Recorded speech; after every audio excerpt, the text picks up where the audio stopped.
Olá, amigos investidores, eu sou Pablo Pinheiro, sócio e fundador da Wiser e estou aqui para falar o que movimentou os mercados financeiros nesse início de ano para todos que nos acompanham aqui no Monitor do Mercado.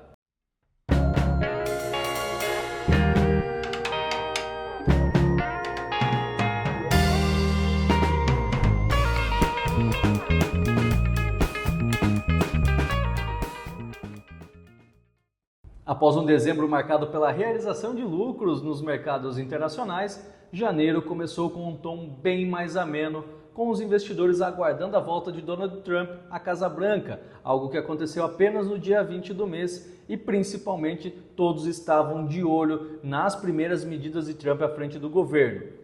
Por sorte, a primeira semana foi marcada por um tom um pouco mais amistoso, com Trump apenas revogando parte das decisões tomadas pelo seu antecessor e também focando na política de imigração, nas deportações, algo que foi muito batido durante a campanha.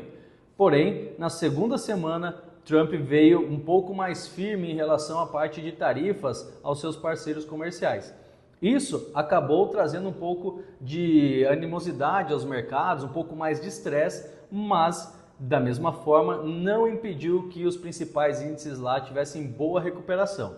Além disso, a decisão do Federal Reserve de manter os juros no final do mês foi muito bem aceita pelos mercados e principalmente o tom da fala do presidente da instituição, o Sr. Jerome Powell, que tranquilizou os mercados em relação aos juros e principalmente falou que novas decisões terão que aguardar dados econômicos mais relevantes. Então é claro que os investidores por hora se agradaram com isso e mantiveram aí o tom de bom humor no final do mês.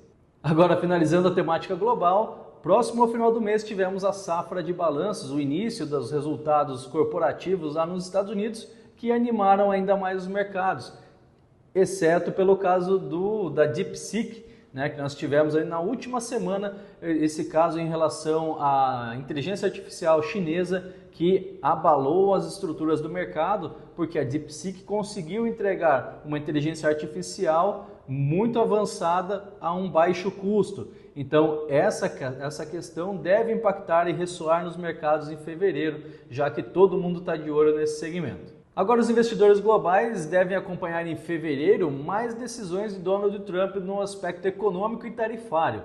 Todos aguardam ansiosamente se Trump vai ficar mais na retórica ou se vai para a mesa de negociações para impor tarifas aos seus parceiros comerciais, como foram as divulgadas aos mexicanos, canadenses e chineses no final desse mês. Além disso, o caso DeepSeek deve trazer um pouco mais de caldo aí a guerra comercial, uma possível guerra comercial entre Estados Unidos e China, e isso, claro, que vai ser acompanhado nos próximos meses. Agora, aqui no Brasil, com a volta do recesso parlamentar e a votação para os presidentes da casa, tivemos Hugo Motta e Davi Alcolumbre sendo os vencedores, e é claro que o mercado deve acompanhar de perto as negociações, porque esses novos presidentes terão que ter uma sintonia ou, é claro, ir para o campo do embate com o presidente Lula. Além do quadro econômico e político, vale destacar os principais movimentos do mercado financeiro nesse primeiro mês do ano, com um destaque para o dólar, que se desvalorizou 5,8% em relação ao real, num movimento aí muito mais de respiro técnico após uma forte alta que tivemos ali nos últimos meses do ano, onde a moeda americana chegou a se valorizar 30%,